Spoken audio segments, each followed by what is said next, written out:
মুখ্যমন্ত্রী তথা তৃণমূল নেত্রী মমতা বন্দ্যোপাধ্যায় আজকে 21শে জুলাই মঞ্চে তার 26-এর নির্বাচনের সুর বেঁধে দিলেন তার কর্মীদের উদ্দেশ্যে।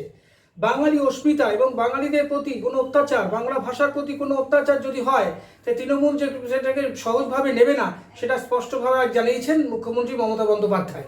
তিনি কি বললেন আপনারা দেখুন। তন্ত্র চলছে, বিচারের বাণী নীরবে নিভৃতে কাঁদছে।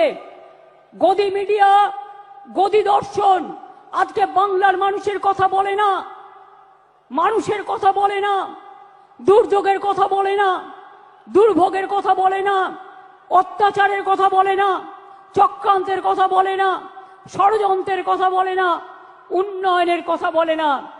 আগের বার বিদ্যাসাগরের মূর্তি ভেঙেছিল, আর এবার ইলেকশনের আগে এই দেখুন প্রথম সার্কুলার গভর্নমেন্ট অফ ইন্ডিয়ার।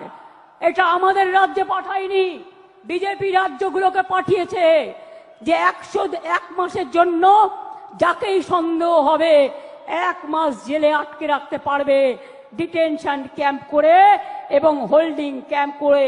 এটা হচ্ছে তার নোটিফিকেশন গভর্নমেন্ট অফ ইন্ডিয়া 2রা মে 25 তারিখে পাঠিয়েছিল, যার জন্য আজকে 1000-এর ওপর লোক, তাদের কাউকে বাংলাদেশে নিয়ে গেছে, কাউকে রাজস্থানের জেলে ঢোকানো হয়েছে, কাউকে উত্তরপ্রদেশে, কাউকে ছত্তিশগড়ে, কাউকে মধ্যপ্রদেশে, এমনকি উড়িষ্যা পর্যন্ত।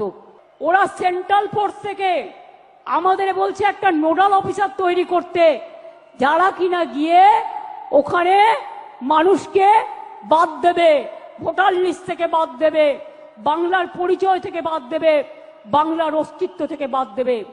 বাংলা ভাষার ওপর চলছে বিরাট সন্ত্রাস। আমাদের ভিডিও ভালো লাগলে লাইক ও শেয়ার করুন, কমেন্ট সেকশনে গিয়ে জানান আপনাদের মতামত। আরও ভিডিও পেতে চ্যানেলকে সাবস্ক্রাইব করুন। প্রতি মুহূর্তে খবরের আপডেট পেতে প্রেস করুন বেল আইকন।